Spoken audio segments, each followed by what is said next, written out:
나중에 치매 걸리시고 아프시면 요양원 가실 거죠.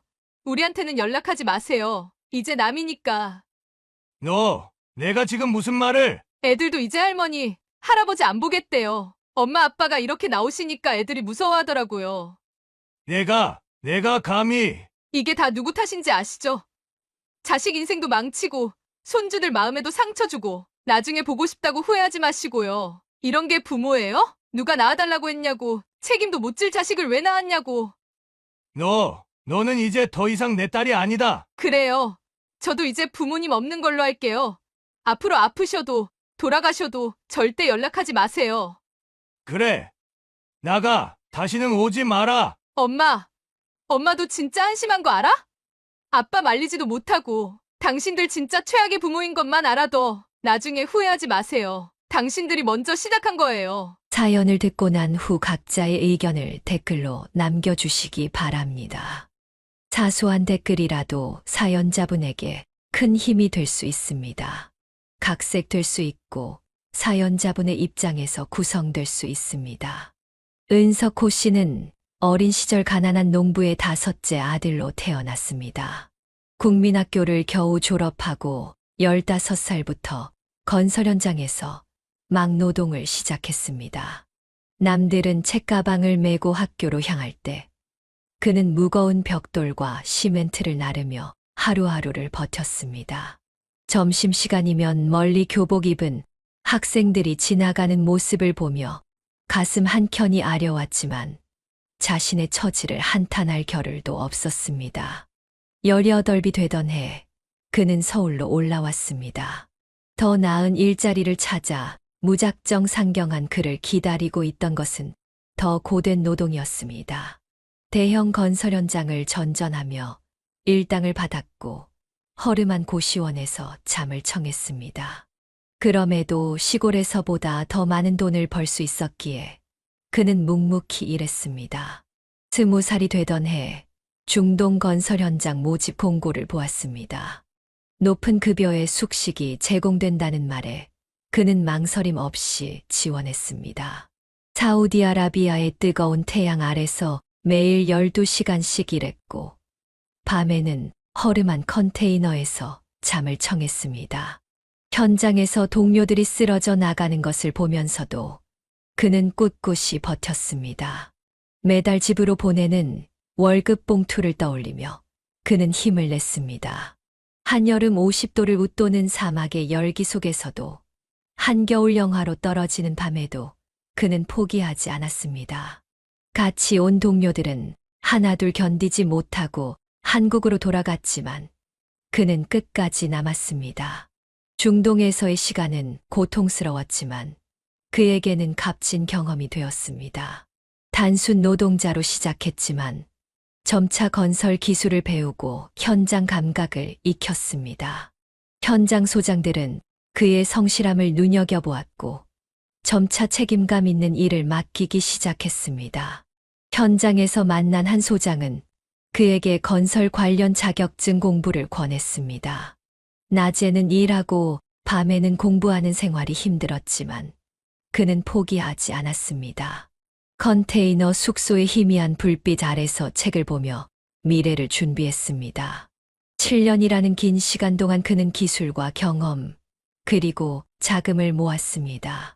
처음 중동에 왔을 때는 맨몸이었지만 이제는 제법 알아주는 기술자가 되어 있었습니다. 현장에서 배운 노하우와 자격증, 그리고 모은 돈은 그의 미래를 위한 소중한 미천이 되었습니다. 귀국을 준비하면서 그는 자신만의 회사를 세우겠다는 꿈을 키웠습니다. 중동에서 만난 선배들과 동료들의 조언을 들으며 사업 계획을 세웠습니다. 작은 규모로 시작하더라도 책임감 있게 일하면 성공할 수 있다는 확신이 있었습니다. 한국으로 돌아온 그는 잠시도 쉬지 않고 사업 준비를 시작했습니다. 여러 건설 현장을 돌아다니며 인맥을 쌓았고 필요한 장비들을 하나둘 구입했습니다. 그의 성실함을 아는 현장 소장들은 기꺼이 일거리를 소개해 주었습니다. 그의 꼼꼼한 일 처리와 책임감 있는 태도는 곧 빛을 발했습니다. 한 번 일을 맡긴 발주처에서는 계속해서 그를 찾았고 입소문을 타고 새로운 일거리가 들어오기 시작했습니다. 이제 그의 앞에는 새로운 삶이 기다리고 있었습니다. 사업가로서의 첫 발을 내딛는 순간 그의 마음속에는 설렘과 불안이 교차했습니다. 하지만 지금까지 그래왔듯이 그는 묵묵히 자신의 길을 걸어가기로 했습니다. 중동에서 모은 자금으로 그는 작은 건설회사를 차렸습니다. 처음에는 단순한 하청업체로 시작했지만 현장에서 쌓은 경험과 기술력으로 점차 입지를 다져나갔습니다. 여보, 이번에 큰 현장을 맡게 됐어. 정말 잘 됐네. 근데 너무 무리하진 마. 걱정 마. 내가 다 계산해보고 시작한 거야. 아내는 그의 든든한 버팀목이 되어 주었습니다. 밤늦게 들어오는 날이면 따뜻한 밥과 국을 챙겨 주었고, 어려운 결정을 앞두고 고민할 때면 현명한 조언을 해 주었습니다. 회사가 조금씩 안정되어 갈 무렵 그들에게 귀여운 딸이 찾아왔습니다. 늦은 나이에 얻은 소중한 딸이었기에 더욱 애지중지했습니다. 여보, 우리 딸 이번에 성적표 봤어. 응. 전교 1등이더라. 우리 딸 똑똑해서 나중에 뭐든 잘할 거야. 그래도 공부하라고 너무 강요하지 말자. 우리 딸이 하고 싶은 거 하게 해주자. 그는 자신처럼 어린 시절부터 고생하는 삶을 딸에게 물려주고 싶지 않았습니다. 좋은 교육을 받게 하고 싶었고, 하고 싶은 것을 마음껏 할 수 있게 해주고 싶었습니다. 아빠, 나 이번에 대학교 합격했어. 정말, 우리 딸 정말 잘했다. 딸이 명문대에 합격했다는 소식을 들었을 때 그의 눈시울이 붉어졌습니다. 자신은 국민학교도 겨우 졸업했지만 딸은 나라에서 제일 좋다는 대학에 갈 수 있게 되었다는 사실이 뿌듯했습니다. 대학 등록금은 한 번도 밀리지 않고 꼬박꼬박 냈습니다. 월말이면 자금 돌리기가 빠듯할 때도 있었지만 딸의 교육비만큼은 최우선으로 챙겼습니다. 시간이 지나고 딸은 졸업을 해 회사에 다녔습니다. 그때쯤 한 남자를 만나게 됩니다. 아버지, 제가 이번에 소개팅을 했는데요. 그래. 어떤 사람인데? 대기업 다니는 회사원이에요. 성실하고 좋은 사람 같아요. 딸의 결혼 소식에 그는 기쁨과 서운함이 교차했습니다. 하지만 딸이 좋은 사람을 만나 행복하게 살 수 있다면 그것으로 충분하다고 생각했습니다. 여보, 우리 딸 결혼 자금으로 2억 정도 지원해주자. 그래. 우리가 할 수 있는 건 다 해주자. 평생 모은 돈의 상당 부분을 딸의 결혼 자금으로 내놓았지만 그는 전혀 아깝지 않았습니다. 딸이 새 인생을 시작하는데 든든한 발판이 되어주고 싶었기 때문입니다. 이제 그는 일선에서 물러나 아내와 함께 시골에서 여생을 보내려 했습니다. 작은 텃밭을 가꾸며 채소도 기르고 근처 저수지에서 낚시도 즐기는 평화로운 노후를 꿈꿨습니다. 여보, 우리 집 앞에 상추랑 고추도 심고 옆에는 방울토마토도 심자. 그래. 손주들 놀러 오면 할아버지가 직접 기른 걸로 맛있는 거 해주자. 퇴직금과 그동안 모아둔 돈으로 시골의 작은 집도 마련했습니다. 도시의 복잡한 삶을 뒤로하고 자연과 함께하는 새로운 삶을 시작하려 했습니다. 여보, 이제 우리도 좀 편하게 살자. 당신 평생 고생만 했잖아. 그래, 이제는 우리 둘만의 시간을 가지면서 살자. 하지만 평화로운 노후를 꿈꾸던 그들의 계획은 곧 예상치 못한 변화를 맞이하게 됩니다. 딸의 다급한 목소리가 담긴 전화 한 통이 그들의 생활을 완전히 뒤바꿔 놓을 줄은 그 누구도 예상하지 못했습니다. 평화로운 시골 생활을 준비하던 어느 날, 그의 휴대폰이 울렸습니다. 딸의 다급한 목소리가 수화기 너머로 들려왔습니다. 아버지, 지금 시간 괜찮으세요? 그는 딸의 목소리에서 평소와 다른 긴장감을 느꼈습니다. 결혼 후 직장을 그만두고 아이 둘을 키우며 살던 딸이었습니다. 남편이 대기업에 다녔기에 딸의 전업주부 생활을 걱정하지 않았었는데 뭔가 좋지 않은 일이 있음을 직감했습니다. 남편이 회사에서 구조조정 당했어요. 딸의 떨리는 목소리를 들으며 그의 마음도 무거워졌습니다.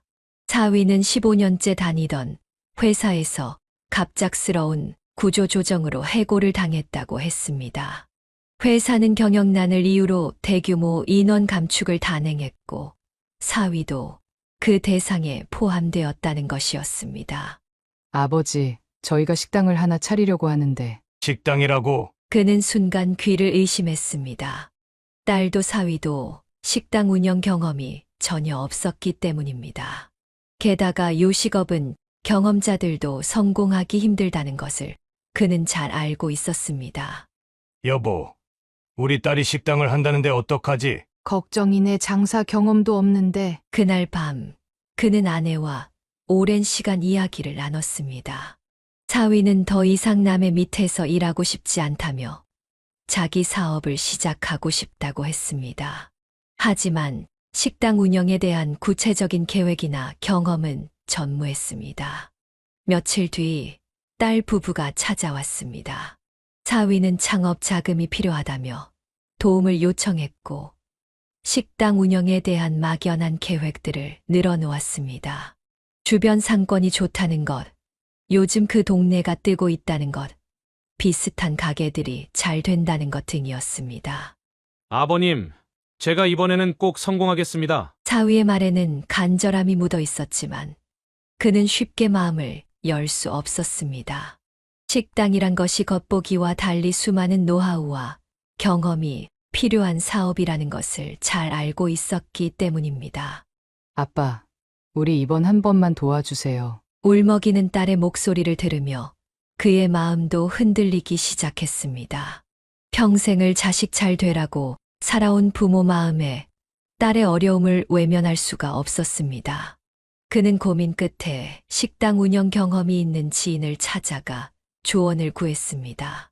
지인은 요식업의 현실을 낱낱이 들려주었습니다. 초기 자금만큼이나 중요한 것이 경험과 노하우라는 것, 자금이 있다고 해서 무조건 성공하는 것이 아니라는 것을 강조했습니다. 하지만 딸과 사위는 이미 마음을 굳힌 듯 했습니다. 오히려 그의 걱정이 과하다며 요즘은 유튜브로도 많이 배울 수 있고 프랜차이즈 본사의 교육도 받을 수 있다고 했습니다. 아버지, 저희가 열심히 하면 잘 될 거예요. 믿어주세요. 결국 그는 긴 한숨을 내쉬며 고개를 끄덕였습니다. 시골에서의 평화로운 노후는 잠시 미뤄야 할 것 같았습니다. 그의 가슴 한켠에는 불안감이 자리 잡았지만 자식을 위해서라면 이 정도 희생쯤은 감수할 수 있다고 생각했습니다. 여보, 우리 시골 가는 건 좀 미루자. 그래요. 어쩔 수 없죠. 그렇게 그들의 평화로운 노후 계획은 잠시 접어두게 되었습니다. 앞으로 펼쳐질 일들이 순탄치만은 않을 것이라는 예감이 들었지만 그는 이 또한 인생의 한 과정이라 여기며 받아들이기로 했습니다. 고민 끝에 그는 아내와 함께 큰 결심을 하게 됩니다. 시골에서의 평화로운 노후를 미루고 딸 가족과 함께 살기로 한 것입니다. 딸 부부는 신혼 때부터 살던 집을 처분하여 식당 운영 자금으로 사용하기로 했고 그의 아파트에서 함께 살기로 했습니다. 여보, 우리가 도와주지 않으면 애들이 너무 힘들 것 같아. 그래요. 당신 말이 맞아요. 우리도 젊었을 때 얼마나 힘들었던가요. 처음에는 반대했던 아내도 결국 딸을 돕기로 마음을 정했습니다. 손주들도 있는데 이런 때 도와주지 않으면 언제 도와주냐는 생각이 들었기 때문입니다. 아버지, 정말 감사합니다. 딸의 눈시울이 붉어졌습니다. 그는 묵묵히 고개를 끄덕였습니다. 마음 한켠에는 불안감이 자리 잡고 있었지만 이제 와서 뒤로 물러설 수는 없었습니다.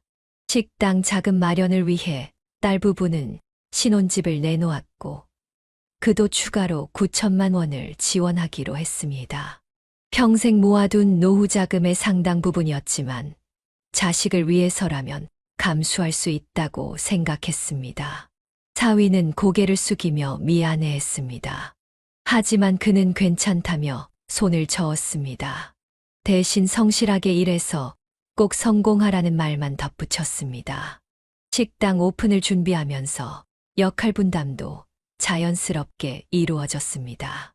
그는 식당에서 꾸준히를 도맡아 하기로 했고, 아내는 집에서 손주들을 돌보며 가사를 맡기로 했습니다.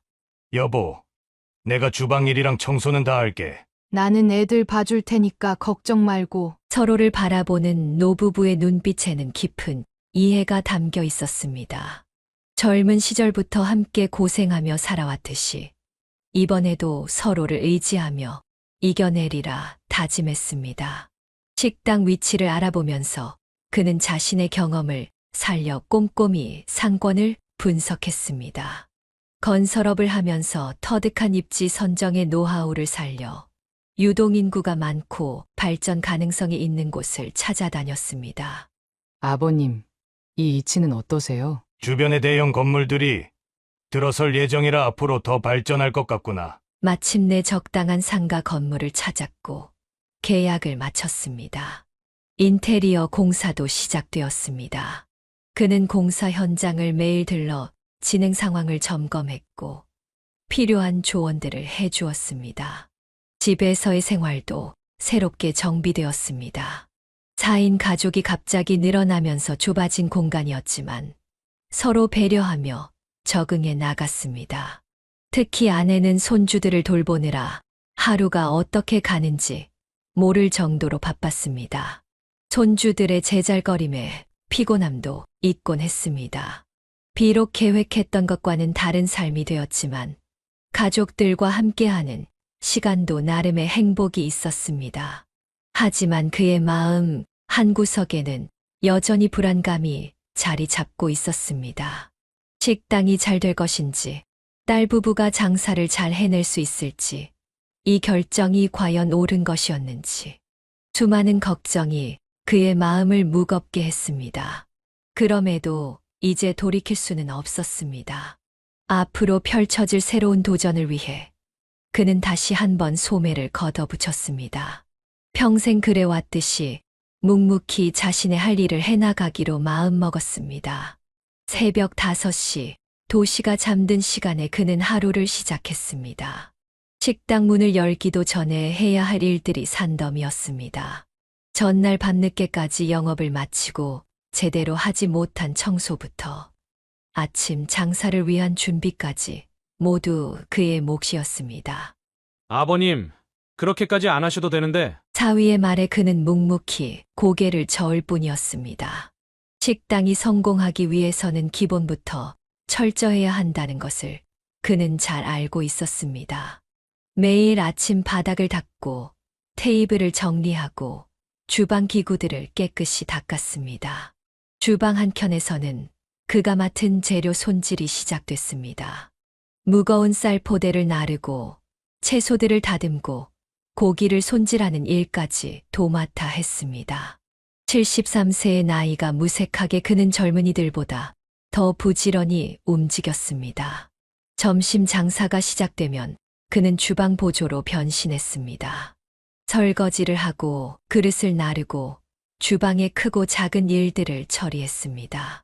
뜨거운 주방에서 땀을 흘리며 일하는 동안 허리와 다리는 쉴 새 없이 아파왔지만 그는 멈추지 않았습니다.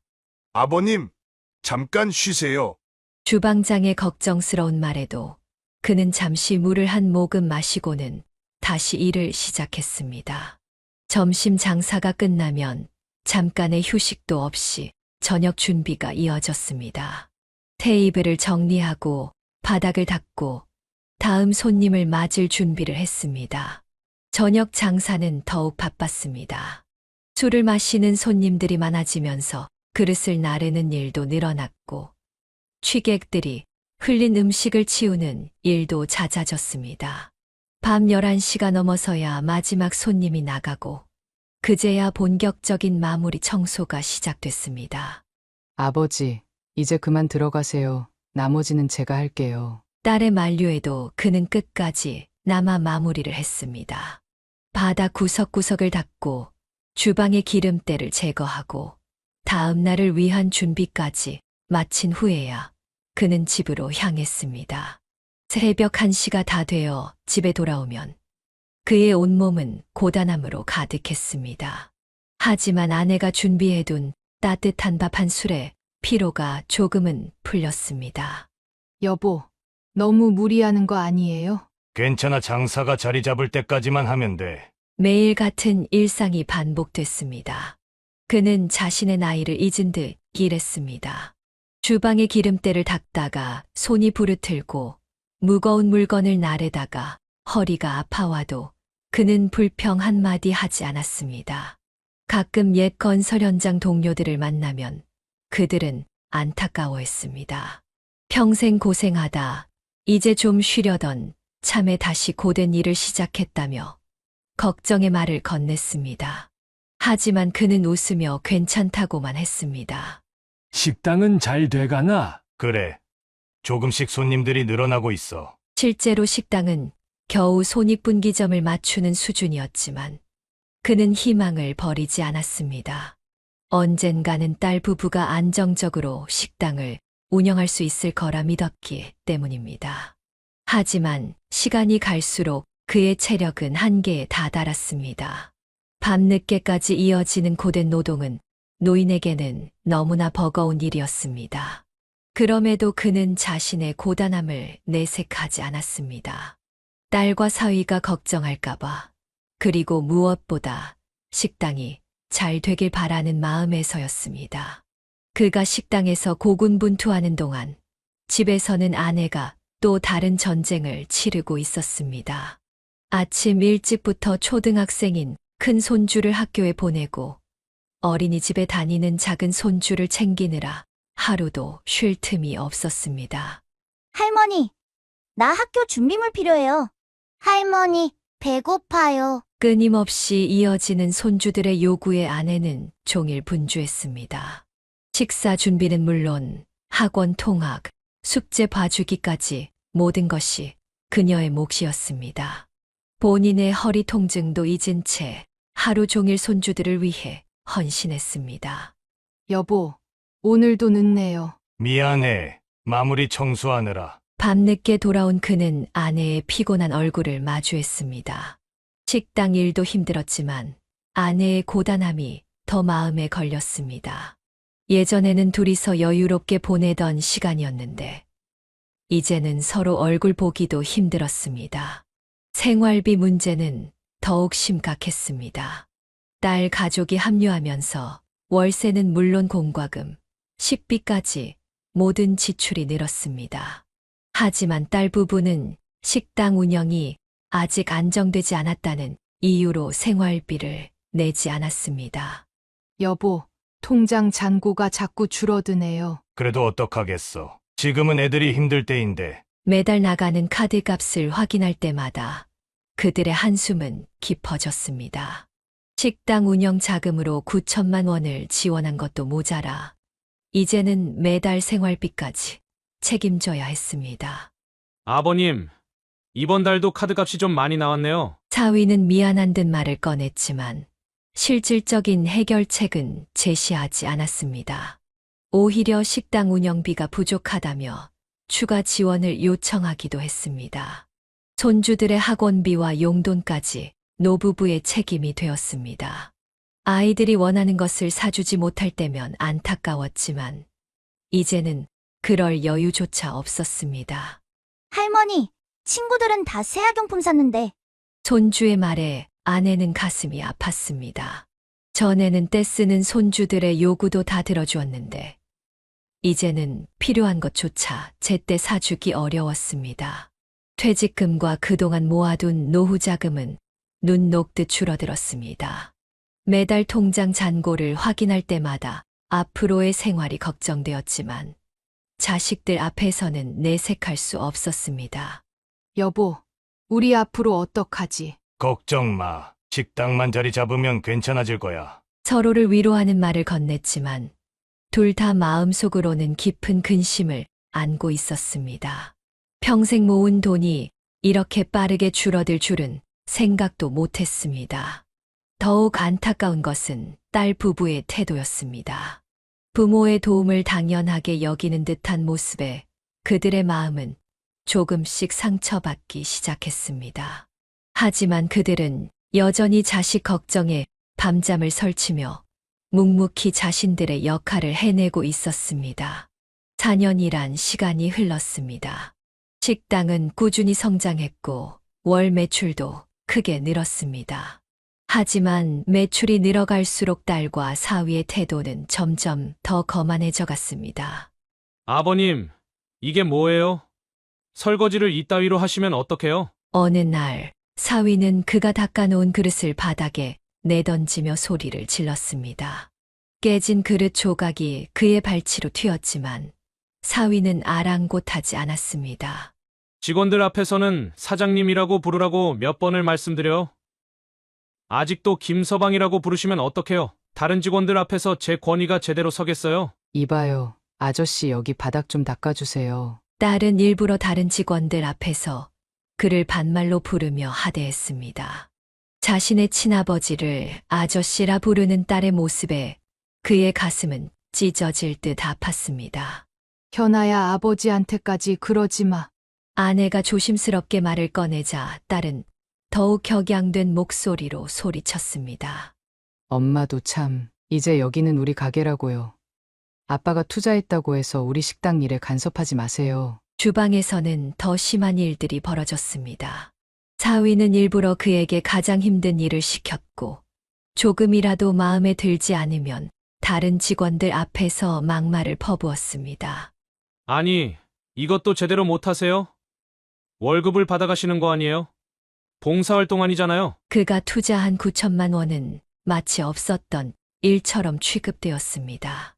4년간 매일 12시간씩 일한 그의 노고는 온데간데 없이 사라졌고 이제 그는 그저 나이든 허드렛일 하는 직원 취급을 받았습니다.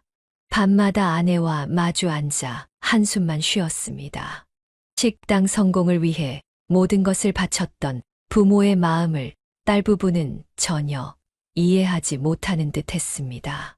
아버님, 앞으로는 주방 일만 하세요. 손님들 계신 데는 나오지 마시고요. 그게 무슨 말이냐? 아무래도 나이 드신 분이 서빙하시는 게 손님들 눈에 안 좋아 보여서요. 사위의 말에 그는 말문이 막혔습니다.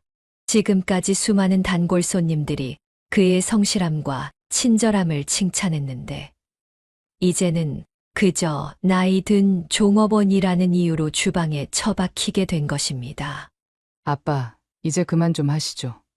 매일 이렇게 늦게까지 계시면 다른 직원들도 눈치 보여서 일찍 퇴근도 못해요. 딸은 마치 귀찮은 존재를 대하듯 그를 대했습니다. 식당이 잘 되기 전에는 언제나 아버지, 아버지 하며 살갑게 굴더니 이제는 마치 다른 사람이 된 것만 같았습니다. 매일 밤 아내와 이야기를 나누며 그는 눈물을 훔쳤습니다. 자식을 위해 평생을 바쳐 살아왔는데 돈 앞에서 이렇게 달라질 수 있다는 게 도저히 믿기지 않았습니다. 하지만 그는 여전히 새벽 5시면 어김없이 식당 문을 열었습니다. 아무리 가슴 아파도 아무리 서럽더라도 자식이기에 포기할 수 없었습니다. 그렇게 그의 가슴 속 응어리는 날이 갈수록 더욱 깊어만 갔습니다. 어느 무더운 여름날 사위는 그를 사무실로 불렀습니다. 평소와 다른 차가운 분위기에 그는 불길한 예감을 느꼈습니다. 드릴 말씀이 있는데요. 그래, 무슨 일인가? 솔직히 말씀드리면 아버님이 나이가 많으시다 보니 식당 이미지에 좋지 않네요. 그 말을 듣는 순간 그의 심장이 멎는 것 같았습니다. 4년간 매일 새벽부터 밤늦게까지 일하며 이 식당을 키워왔는데 이제 와서 나이가 많다는 이유로 내쫓으려 한다는 것이었습니다. 지난번에도 말씀드렸지만 손님들이 나이 드신 분이 주방에서 일하시는 걸 보면 위생적으로 안 좋게 생각하시더라고요. 그래서 내가 주방에서만 일한다고 하지 않았나. 아니요. 이제는 아예 그만두시는 게 좋을 것 같아요. 떨리는 목소리로 항변하려는 그의 말을 사위는 차갑게 잘라냈습니다.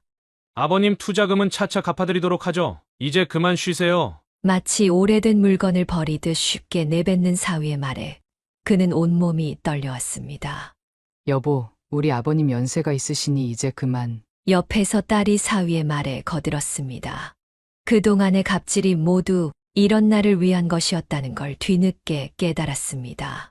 목이 메어 말이 제대로 나오지 않았습니다. 매일 새벽 5시면 어김없이 출근에 밤늦게까지 일했던 시간들, 무거운 식자재를 나르며 허리가 휘어질 때도 참았던 순간들, 모든 것이 주마등처럼 스쳐 지나갔습니다.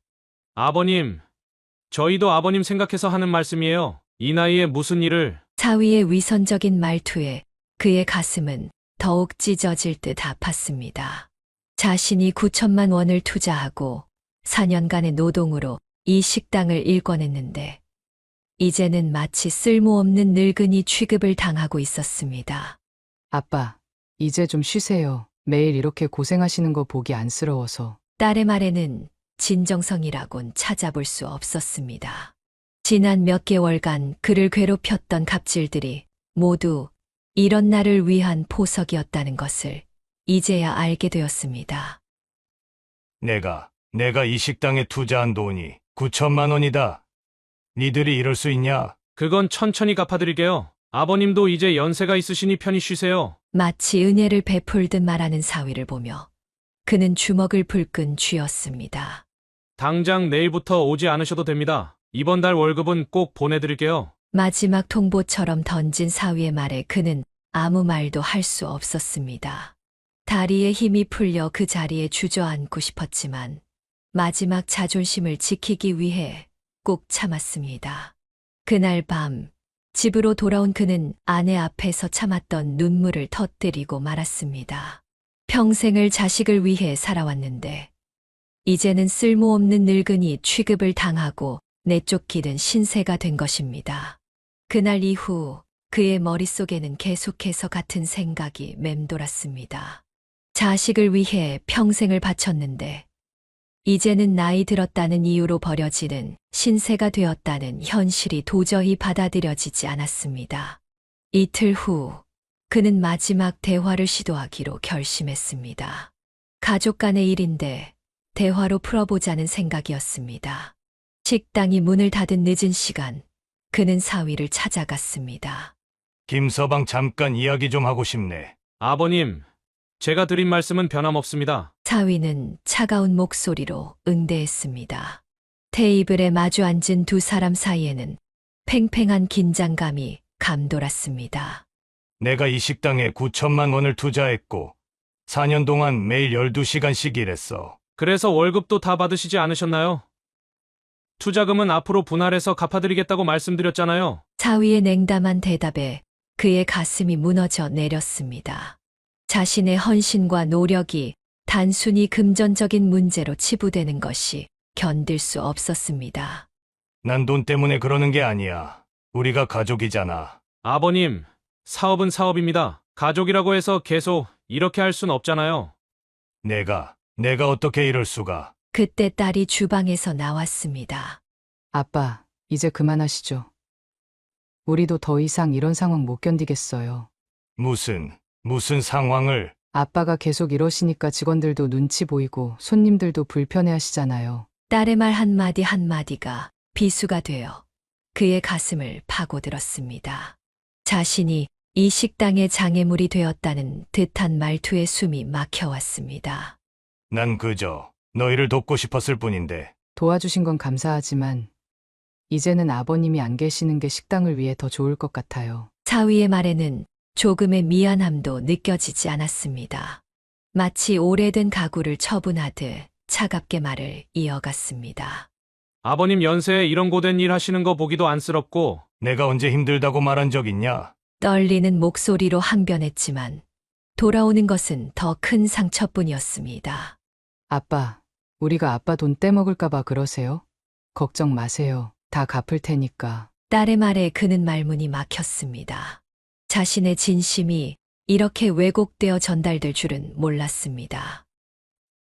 난 그런 게 아니라. 아버님, 이제 그만 가보시죠. 저희도 피곤하네요. 사위는 마치 손님을 내쫓듯 그를 밀어냈습니다. 그 순간 그는 깨달았습니다. 더 이상의 대화가 무의미하다는 것을. 비틀거리는 발걸음으로 식당을 나서는 그의 눈에서는 뜨거운 눈물이 흘러내렸습니다. 그날 밤 부부는 서로를 부둥켜 안고 한없이 울었습니다. 자식을 위해 모든 것을 바쳤던 지난 날들이 주마등처럼 스쳐 지나갔습니다. 그로부터 일주일 후 더욱 충격적인 일이 벌어졌습니다. 딸과 사위는 퇴근 후 집으로 돌아온 그들 앞에 봉투 하나를 내밀었습니다. 아버님, 투자하신 9천만 원입니다. 이제 이사 나가주셨으면 해요. 뭐라고? 그는 자신의 귀를 의심했습니다. 자신의 집에서 나가라니 이게 무슨 말도 안 되는 소리였습니다. 아빠, 엄마, 우리가 여기서 같이 사는 건 이제 좀 힘들 것 같아요. 아이들 교육상으로도 안 좋고. 딸의 말에 아내는 그 자리에서 쓰러질 듯했습니다. 손주들을 위해 매일 새벽부터 밤까지 헌신하던 할머니를 이제는 손주들 교육에 방해가 되는 존재로 취급하고 있었습니다. 이게 무슨 말도 안 되는 소리야? 여기가 누구 집인데? 그가 소리를 치자 사위가 차갑게 말했습니다. 아버님, 진정하시죠. 법적으로는 이 집이 아버님 명의지만 저희가 실거주자이고 아이들 학교도 여기 근처잖아요. 그리고 시골로 가신다고 했잖아요. 그냥 저희가 여기서 살게요. 그래, 내가 말한 대로야. 여기는 내 집이야. 내가 왜 나가야 하지? 아빠, 왜 이렇게 비협조적이세요? 우리 애들 생각도 안 하시는 거예요. 딸은 마치 자신들이 피해자인 양 말을 이어갔습니다. 돈도 다 돌려드리는데 왜 이러세요? 아빠, 엄마는 어차피 시골 가실 거 아니었어요? 평생 자식을 위해 살아온 부모를 이제는 돈 몇 푼으로 내쫓으려 하는 현실이 믿기지 않았습니다.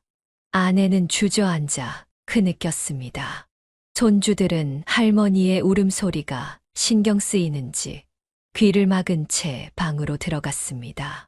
한 달 안으로 나가주셨으면 해요. 애들 방학 전에 적응시켜야 하니까요. 사위는 마치 남의 일을 이야기하듯 덤덤하게 말했습니다. 그들의 눈에는 부모의 고통이나 슬픔 따위는 전혀 보이지 않는 듯 했습니다. 이게 얼마나 큰 돈인 줄 아세요? 은행 대출까지 받아서 마련했다고요. 딸은 봉투를 탁자 위에 던지듯 놓았습니다. 마치 그동안 자신들이 큰 은혜를 베풀었다는 듯한 태도였습니다. 너희가 이럴 수가 있니? 아빠도 이제 아셨으면 해요. 세상이 바뀌었어요. 이제는 자식 생각도 해주셔야죠. 딸의 말 한마디 한마디가 비수가 되어 그들의 가슴을 파고들었습니다. 수십 년간 쌓아온 부모 자식 간의 정이 이렇게 쉽게 무너질 수 있다는 게 믿기지 않았습니다.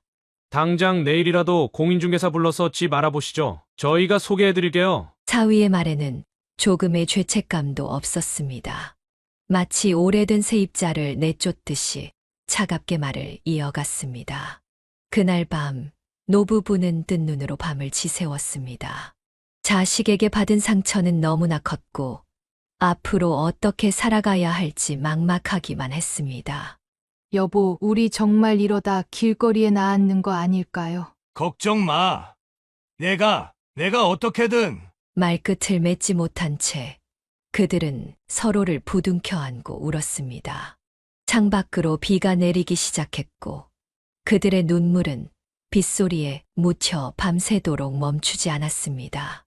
이튿날 아침 그는 결단을 내렸습니다. 자신을 쫓아내려 했던 자식들에게 같은 방법으로 맞서기로 한 것입니다. 여보, 오늘은 아이들 학교 보내고 현아랑 김서방 식당 간 다음에 행동합시다. 그는 아침 일찍 디지털 도어락 업체에 전화를 걸었고 현관 비밀번호를 새로 설정했습니다. 이어서 이삿짐 센터에도 연락했습니다. 네. 오늘 오후에 가구와 짐을 모두 옮겨야 합니다. 딸 가족이 식당에 간 후 이삿짐 센터 직원들이 도착했습니다. 그들의 짐을 하나둘 트럭에 싣기 시작했습니다. 오후 3시경 딸에게 전화가 걸려왔습니다. 아빠, 이게 무슨 짓이에요? 당장 우리 집 내려놓으세요. 내가 먼저 시작한 거 아니냐? 내 집에서 나가라며? 미쳤어요? 당장 이삿짐 센터 돌려보내요. 어제는 내가 나가라더니 이제는 누가 주인이고 누가 나가야 하는 건지 확실히 하자. 딸과 사위가 급하게 귀가했지만 이미 현관 비밀번호는 바뀐 뒤였습니다. 아빠, 당장 문 열어요. 우리 애들 옷이랑 책이 다 있다고요. 너희가 어제 던져준 9천만 원으로 새로 사면 되잖아. 사위가 발을 구르며 소리쳤습니다. 장인어른, 이러시면 법적 대응하겠습니다. 그래. 내 집에서 불법 침입하고 있는 게 누군데? 격한 감정 속의 말다툼이 이어졌습니다. 아빠 미쳤어요? 당장 경찰 부를 거예요. 불러. 누가 주저하래? 당장 불러.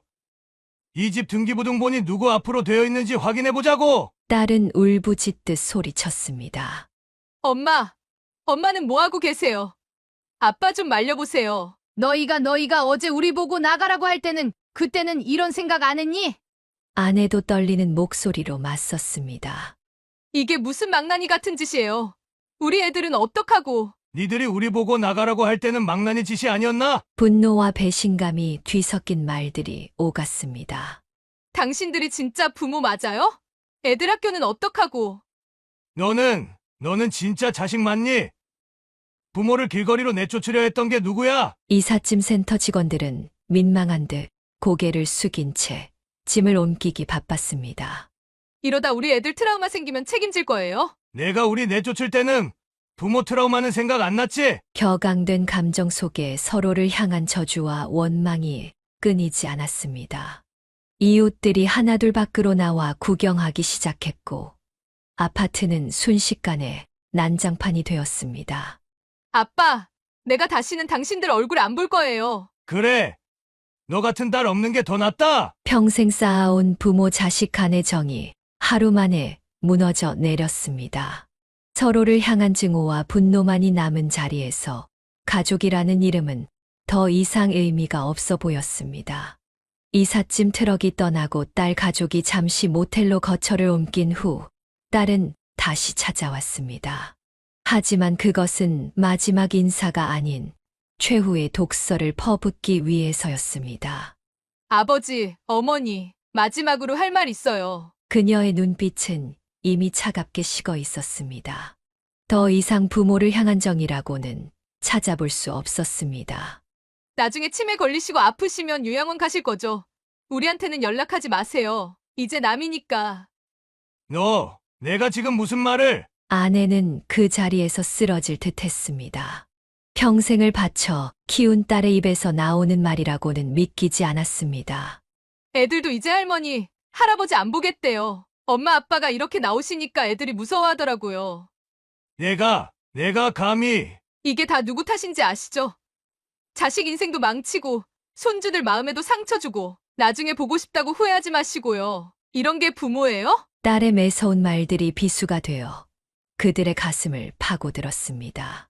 누가 낳아달라고 했냐고, 책임도 못 질 자식을 왜 낳았냐고. 딸의 마지막 말은 그들의 심장을 완전히 멈추게 했습니다. 평생 자식을 위해 살아온 부모에게 이보다 더 큰 모욕은 없었습니다. 너는 이제 더 이상 내 딸이 아니다. 그가 떨리는 목소리로 말했습니다. 그래요. 저도 이제 부모님 없는 걸로 할게요. 앞으로 아프셔도 돌아가셔도 절대 연락하지 마세요. 그래. 나가. 다시는 오지 마라. 엄마도 진짜 한심한 거 알아? 아빠 말리지도 못하고 당신들 진짜 최악의 부모인 것만 알아도. 아내는 그 자리에 주저앉아 오열했습니다. 젊은 시절부터 온 정성을 다해 키운 딸이 이제는 원수보다 더 무서운 존재가 되어 있었습니다. 나중에 후회하지 마세요. 당신들이 먼저 시작한 거예요. 문을 쾅 닫고 나가는 딸의 뒷모습을 보며 그들은 이제 정말 모든 것이 끝났음을 느꼈습니다. 자식을 위해 바친 평생이 한순간에 무너져 내렸습니다. 무거운 짐을 정리하고 그들은 마침내 서울 생활을 정리했습니다. 아파트를 매매하는 과정에서도 딸 부부는 끝까지 자신들의 몫을 요구했지만 그는 단호하게 거절했습니다. 여보, 이제 진짜 끝이지? 내려가면 되지? 그래, 여기서는 더 이상 살 수 없을 것 같아. 전라도 시골의 작은 마을, 그들이 선택한 새로운 보금자리였습니다. 서울 아파트를 팔아 조용한 시골집을 마련하고 남은 돈은 노후 자금으로 저축했습니다. 여기 공기 좋네요. 그래. 이제 우리끼리 조용히 살자. 봄이 시작되는 시골 마을은 평화로웠습니다. 앞마당에는 작은 텃밭을 일구었고 상추와 고추, 방울토마토, 모종을 심었습니다. 그동안 잊고 살았던 농부의 감각이 조금씩 되살아났습니다. 여보, 이 상추 좀 봐요. 잎이 싱싱하네. 그러게. 우리가 직접 기른 거라 더 예쁜가 봐. 식당 일로 굳어있던 그의 허리는 텃밭을 가꾸며 조금씩 풀려갔습니다. 아내도 마당에 걸터 앉아 농작물을 다듬으며 지난날의 아픔을 잊어가려 했습니다. 이웃들과도 자연스럽게 어울리기 시작했습니다. 도시에서는 느낄 수 없었던 인심이 있었고 서로를 걱정하고 배려하는 마음이 따뜻했습니다. 석호 씨, 이거 우리 집에서 담근 김치여 좀 가져가서 드셔봐. 아이고, 감사합니다. 저희도 텃밭에서 딴 상추랑 고추 좀 드릴게요. 가끔 손주들 생각이 날 때면 마음이 아팠지만 서로를 바라보며 위로했습니다. 어느 날 아내가 손주들 사진을 보며 울고 있는 것을 발견했습니다. 당신, 또 사진 보고 있었어? 미안해요. 자꾸 생각나서. 그는 아내를 꼭 안아주었습니다. 딸에 대한 배신감과 분노는 여전했지만 손주들에 대한 그리움은 어쩔 수 없었습니다. 마을 노인회에서 그를 총무로 추천했을 때 그는 처음으로 새로운 삶의 의미를 찾은 듯 했습니다. 마을 일을 돕고 이웃과 어울리며 조금씩 상처를 치유해 갔습니다. 여보, 우리 텃밭 좀 더 넓힐까요? 그래. 이제 우리 먹을 것은 우리가 직접 기르면서 살자. 봄에 심은 작물들이 자라 여름이 되자 텃밭은 푸르게 변했습니다. 땀 흘려 가꾼 농작물들이 자라나는 모습을 보며 그들은 새로운 희망을 발견했습니다. 당신, 이제는 좀 편안해 보여요. 그래. 여기 오길 잘한 것 같아. 저녁이면 마당에 앉아 달을 보며 이야기를 나눴습니다. 비록 자식에게 상처받은 아픔은 크지만 서로가 있어 견딜 수 있었습니다. 시골에서의 새로운 삶은 그들에게 또 다른 시작이었습니다. 도시의 번잡함과 자식으로 인한 상처를 잊고 자연과 함께하는 평화로운 노후를 시작한 것입니다. 여보, 우리 이제 정말 행복하게 살아요. 그래. 당신만 있으면 돼. 손을 맞잡은 노부부의 얼굴에는 비로소 평온함이 깃들기 시작했습니다. 쓰라린 과거는 뒤로 하고 그들은 새로운 희망을 향해 한 걸음씩 나아갔습니다. 아내의 방에서 흐느끼는 소리가 들려왔습니다. 그가 살며시 문을 열어보니 아내는 옛 앨범을 펼쳐놓고 손주들의 사진을 어루만지고 있었습니다. 여보, 괜찮아요? 미안해요. 자꾸 아이들 생각이 나서. 사진 속에는 할머니 무릎에 앉아 환하게 웃고 있는 손주들의 모습이 담겨 있었습니다. 큰 손주가 처음 학교에 입학하던 날, 작은 손주가 첫 돌을 맞이하던 날, 온 가족이 함께 찍은 마지막 생일 사진까지. 할머니, 이거 맛있다. 할머니가 최고야. 손주들의 제잘거리던 목소리가 생생하게 귓가에 맴도는 것 같았습니다. 아내는 매일 아침 일찍 일어나 손주들의 도시락을 싸던 일, 학교 숙제를 도와주던 일, 잠들 때 책을 읽어주던 일들을 떠올리며 눈물을 훔쳤습니다. 여보, 우리 손주들 잘 크고 있을까요? 그럼 틀림없이 잘 자랐을 거야. 그도 손주들이 보고 싶은 마음을 감출 수 없었습니다. 주말이면 함께 산책하던 공원, 어린이날이면 놀이동산에 데려가 주던 일, 그의 무릎에 앉아 까불던 손주들의 모습이 떠올랐습니다. 시간은 멈추지 않고 흘러갔지만 그들의 마음 속에서 손주들은 여전히 어리고 사랑스러운 모습 그대로였습니다. 텃밭에 나가보니 방울토마토가 빨갛게 익어 있었습니다. 예전에는 손주들이 제일 좋아하던 것이었습니다. 한 알 따서 입에 넣으며 그는 쓴웃음을 지었습니다. 할아버지, 나도 하나만 더. 할아버지가 딴 토마토가 제일 맛있어요. 동네 꼬마들이 지나갈 때면 그들은 자신도 모르게 손주들 생각에 발걸음을 멈추곤 했습니다. 학교 운동회 시즌이 되면 마을 초등학교에서 들려오는 응원 소리에 가슴이 먹먹해지곤 했습니다. 여보, 우리도 운동회 때 손주들 응원해주러 다녔었는데 그래요. 큰 손주 달리기 대회에서 1등 했을 때 얼마나 좋아했었나. 명절이 다가올 때면 그들의 그리움은 더욱 깊어졌습니다. 마을 이웃들이 자식들과 손주들을 맞이하느라 분주한 모습을 보며 그들은 서로의 손을 꼭 잡을 수밖에 없었습니다. 여보, 우리도 떡이랑 과일 좀 사둘까요? 누구 올 것도 아닌데. 텅 빈 집 안에 제수용품을 차릴 필요도 없었지만 아내는 매번 장을 보며 손주들이 좋아하던 과자와 과일을 물끄러미 바라보았습니다. 할머니가 해준 송편이 최고야. 할머니, 내년에도 꼭 만들어줘야 해요. 추억 속의 목소리들이 가슴을 파고들 때면 그들은 서로를 바라보며 눈물을 훔쳤습니다.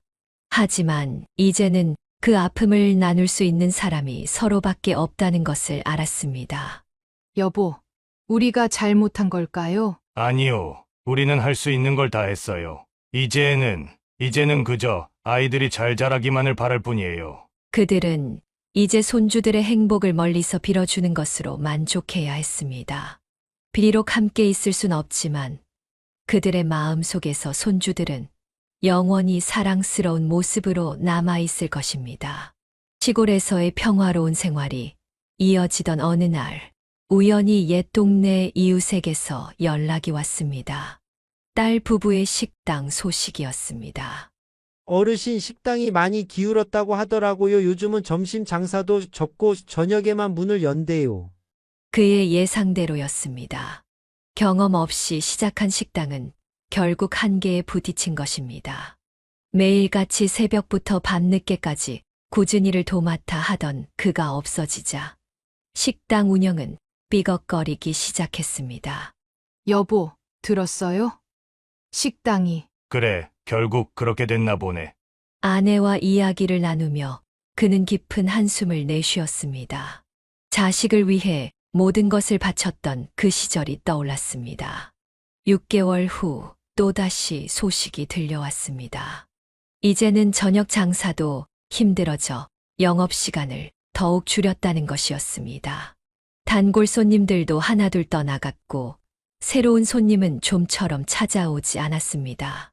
사장님 내외가 이제는 직접 주방에 들어가 일하신대요. 직원들 다 내보내고. 그가 없는 주방은 제대로 돌아가지 않았습니다. 설거지가 밀리고 재고 관리가 되지 않았으며 기본적인 위생 관리조차 허술해졌다고 했습니다. 아버님이 계실 때는 이런 일 없었는데? 그 어르신 참 성실하셨는데. 일부 단골 손님들은 그를 찾았지만 이제 그는 그곳에 없었습니다. 2년이 지난 어느 날 결국 식당은 폐업 신고를 했습니다. 권리금도 제대로 받지 못한 채 문을 닫았다고 했습니다. 부부가 처음부터 그토록 걱정했던 일이 현실이 된 것입니다. 여보, 식당이 문 닫았대요. 그래, 어쩌면 이렇게 될 줄 알았어. 그는 담담하게 받아들였습니다.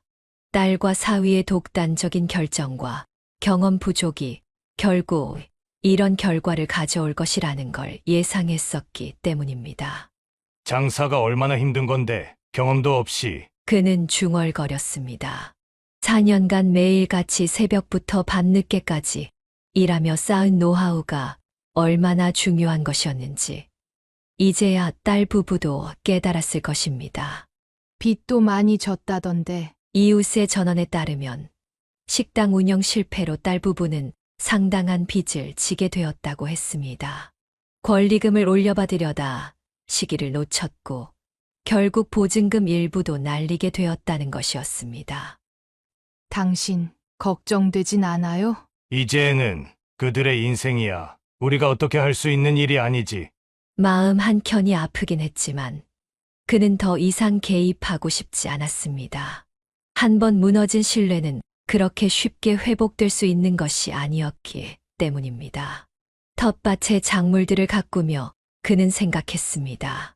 사업이란 것이 얼마나 많은 정성과 경험을 필요로 하는지, 부모의 마음을 저버린 대가가 얼마나 큰 것인지를. 하지만 이제 그것은 모두 지나간 일이 되었습니다. 식당 폐업 2년 후 어느 날 낯선 번호로 전화가 걸려왔습니다. 수화기 너머로 들려온 것은 오랫동안 듣지 못했던 딸의 목소리였습니다. 아버지 저예요. 그의 심장이 멈칫했습니다. 2년 만에 들리는 딸의 목소리는 초라하고 비참해 보였습니다. 누구시죠? 제가 아는 딸은 이미 죽었는데요. 아버지, 제발 한 번만 만나주세요. 노후에 요양원 가라던 사람이 왜? 이제 와서 뭘 바라는 거지? 침묵이 이어졌습니다.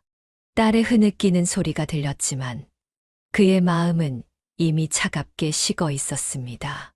며칠 후 딸 부부가 찾아왔습니다. 한때 거만하기만 했던 사위는 고개를 푹 숙인 채 말 한마디 못하고 있었고 딸은 여위고 초췌한 모습이었습니다. 아버지 저희가 잘못했어요. 제발 도와주세요. 도와달라고? 누가 낳아달라고 했냐며? 책임도 못 질 자식 낳았다고 저주하던 그 입으로? 아버지, 이제 와서 무슨 낯짝으로 찾아온 거야? 니들 때문에 우리가 얼마나 큰 상처를 받았는지 알기나 해? 아내도 더는 참지 못하고 소리쳤습니다. 너희가 우리 보고 치매 걸리면 요양원 가라며? 이제 와서 뭘 바라는 거니? 어머니, 그때는 제가 미쳤었나 봐요. 미쳤다고? 그래, 내가 미쳤지. 부모를 내쫓으려 했던 그 독한 마음은 어디서 나온 거야? 사위가 무릎을 꿇었습니다. 죄송합니다. 저희가 식당하면서 빚을 너무 많이 졌습니다. 이제는 이자도 못 갚고. 빚? 그래서 이제 와서 부모를 찾는 거야? 돈이 필요해서? 그는 비웃듯 말했습니다. 당신들이 우리 쫓아낼 때는 언제고? 이제 와서 이러는 거야? 아버님, 제발, 그만! 더 이상 듣고 싶지 않아! 나가! 아빠 저희 애들이 이제 학교도 못 다닐 것 같아요. 딸이 울먹이며 말했습니다. 애들! 그때는 우리더러 손주들 볼 자격도 없다며? 할머니, 할아버지 보면 안 된다고 하지 않았어? 잘못했어요. 정말 죄송해요. 미안하다고 하면 다 되는 줄 아나? 우리 마음에 받은 상처가 얼마나 큰 줄 알아? 아내는 분노와 슬픔이 뒤섞인 목소리로 외쳤습니다. 너희가 우리 내쫓을 때, 그때 우리 마음은 생각 안 했지? 이제 와서 무슨? 엄마, 나가! 당장 나가! 이제 우리한텐 자식이 없어! 그들이 떠난 후 노부부는 서로를 붙잡고 한동안 울었습니다. 자식에 대한 미움보다 더 큰 것은 부모로서의 안타까움이었지만 이미 돌이킬 수 없는 강을 건넌 후였습니다. 여보, 우리가 너무 심했나요? 아니요, 이게 당연한 거예요. 그들이 우리에게 한 짓을 잊지 말아야 해요. 그날 이후 딸은 몇 번이고 연락을 시도했지만 그들은 전화를 받지 않았습니다. 한 번 무너진 신뢰는 그 어떤 말로도 회복될 수 없었기 때문입니다. 딸의 방문 이후 그는 더욱 단호한 결심을 하게 됩니다. 서울 아파트를 처분하고 받은 돈과 평생 모아둔 저축으로 노후 자금은 충분했지만 더 이상 자식을 위해 그 돈을 쓰지 않기로 한 것입니다. 여보, 이제는 정말 우리 둘만 생각하면서 살아요. 그래요. 이제 더 이상 상처받고 싶지 않아요. 봄이 되자 그들은 텃밭을 더 넓혔습니다. 상추, 고추, 방울토마토는 물론 감자와 고구마까지 심었습니다. 농사일에 집중하다 보면 마음의 상처도 조금씩 아물어 갔습니다. 당신, 이 상추 좀 봐요. 잎이 얼마나 예쁘게 자랐나. 그러게, 우리가 정성껏 가꾼 만큼 이렇게 보답하나 봐. 이웃들과도 더욱 돈독해졌습니다. 주말이면 마을 노인회관에 모여 바둑도 두고 때로는 근처 계곡으로 소풍을 가기도 했습니다. 석호 씨, 이번 주말에 우리 집에서 막걸리 한잔 할까요? 그래요. 우리 텃밭에서 딴 상추랑 고추도 가져갈게요. 가끔 동네 이웃들이 손주 이야기를 할 때면 아내의 눈시울이 붉어지곤 했습니다. 하지만 이제는 그런 아내의 모습을 보며 서로를 더욱 이해하고 위로하게 되었습니다. 당신, 울지 마요. 우리에겐 서로가 있잖아요. 그래요. 당신이 있어서 정말 다행이에요. 어느 날 마을 이장이 그에게 제안을 했습니다. 마을 노인회관에서 운영하는 작은 도서관의 관리를 맡아달라는 것이었습니다. 어르신께서 책임감도 있으시고 글도 잘 아시잖아요. 우리 마을 아이들 위해서 좀 도와주세요. 그렇게 그는 새로운 삶의 의미를 발견했습니다. 마을의 아이들에게 책을 읽어주고 숙제도 봐주면서 또 다른 기쁨을 찾았습니다. 아이들의 순수한 웃음소리를 들으며 그는 진정한 행복이 무엇인지 다시 한번 깨닫게 되었습니다. 여보, 우리가 이렇게 사는 게 맞는 것 같아요.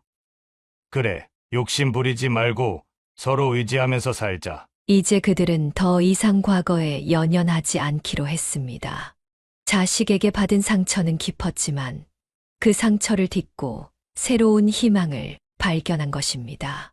통장에 있는 돈을 보며 그는 생각했습니다. 이제 이 돈은 자신과 아내를 위해서만 쓰기로, 언젠가 아플 때를 대비해서, 그리고 남은 인생을 조금 더 여유롭게 살기 위해서만 사용하기로 했습니다. 여보, 다음 달에 제주도 한번 다녀올까요? 그래요. 우리도 이제 우리 인생을 살아야죠. 평화로운 시골 마을에서 그들은 마침내 진정한 안식을 찾았습니다. 더 이상 자식을 위해 희생하지 않기로 한 결심은 역설적으로 그들에게 새로운 삶의 기쁨을 가져다 주었습니다. 여보, 우리 이제 정말 행복해질 수 있을까요? 그럼 서로가 있는 한 우리는 늘 행복할 거요. 저녁 노을이 물드는 마당에 앉아 그들은 손을 맞잡았습니다. 비록 자식에게는 버림받았지만 서로가 있기에 두렵지 않았습니다. 이제 그들의 얼굴에는 진정한 평화와 안식이 깃들어 있었습니다. 사연을 듣고 댓글을 남겨주시기 바랍니다. 사소한 의견일지라도 사연자분에게는 큰 힘이 됩니다. 노골적인 악성 댓글은 사연자분에게 상처가 될 수 있으니 삼가주시기 바랍니다.